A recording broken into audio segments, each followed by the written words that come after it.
साथियों, इस टॉपिक में जो रजिस्ट्री का नया पैटर्न आया है उसके बारे में साथियों बात करेंगे। साथियों क्या है, जैसे पुराने तरीके से आप रजिस्ट्री करते आ रहे थे तो अब उसमें कुछ संशोधन करने की ज़रूरत है, जो कि बहुत ज़रूरी है। अगर वो संशोधन नहीं किया तो आपको दाखिल खारिज में, यहाँ तक कि रजिस्ट्री में भी दिक्कत हो जाएगी, रेक्टिफिकेशन कराना पड़ेगा और हो सकता है ना हो। ठीक है, तो आप अभी समझ लीजिए, यदि आप ज़मीन खरीदने जा रहे हैं कोई, या आप रजिस्ट्री लिखते हैं या कोई भी लिख रहा है, तो अभी जान लीजिए कि रजिस्ट्री में नया पैटर्न क्या चेंज हुआ है और किस प्रकार से क्या आप संशोधन करने की ज़रूरत है।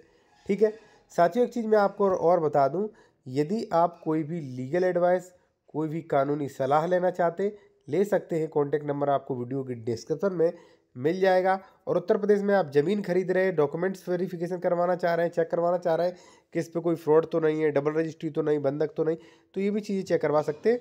कॉन्टैक्ट नंबर वीडियो की डिस्क्रिप्शन में आपको मिलेगा।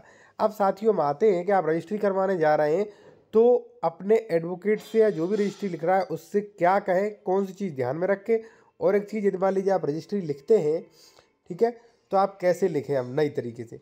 देखिए साथियों, पहले क्या होता था कि आप जैसी 4 गांठों में ज़मीन खरीद रहे हैं, 81/82/1, 82/2, 182, 183, 184, ठीक है, तो उसमें से डायरेक्ट ऐसे लिख देते थे और लास्ट में जाके कुल रकबा लिख देते थे। ठीक, अब वो नहीं होगा।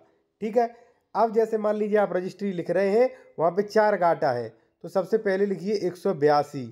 ठीक है, मैं कुल रकबा कितना है, 182 का पूरा रकबा कितना है, जैसे मान लीजिए वो है 0.80 का।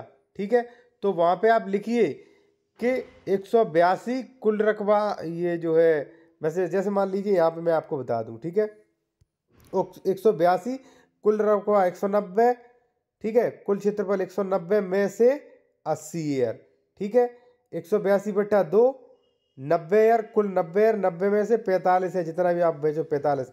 यानी कि प्रत्येक गाटे का आप स्पष्ट कीजिए, ये नहीं कि 1/2 या 1/3, ये नहीं, स्पष्ट मेंशन कीजिए कि इसने जो है कितना बेच रहा है, भाई कितना आपका अंश बच रहा है। 1/2 का मतलब क्या है, स्पष्ट।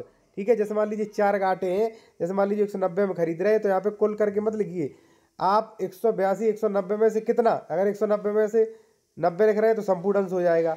190 में से 45, तो 45 लिखिए। कई लोग क्या करते थे, 4 गांठों की रजिस्ट्री है तो सबका 1/2 करके और यहाँ पे कुल लिख दिया। नहीं, अब प्रत्येक का खोलिए, मेंशन करिए कि कितना उसमें से, प्रत्येक गांठे का। 10 गांठे हैं तो 10 का खोलना पड़ेगा, 50 है तो 50 गांठों का खोलना पड़ेगा। और नहीं खोला तो आपका दाखिल खारिज नहीं आएगा होगा और आपको परेशानी होगी, हो सकता है आपको रेक्टिफिकेशन यानी कि तितिम्मा या संशोधन कराना पड़े। ठीक है साथियों, तो आपको वीडियो अच्छा लगा, वीडियो को लाइक करें। और कोई भी आप सलाह लेना चाह रहे हैं या उत्तर प्रदेश में कोई ज़मीन खरीद रहे हैं, ज़मीन फर्जी तो नहीं, इस पर कोई फ्रॉड तो नहीं, तो आप चेक करवा सकते हैं। कॉन्टैक्ट नंबर वीडियो के डिस्क्रिप्शन में दिया गया है, फीस पे करके सारी सुविधा ले सकते हैं।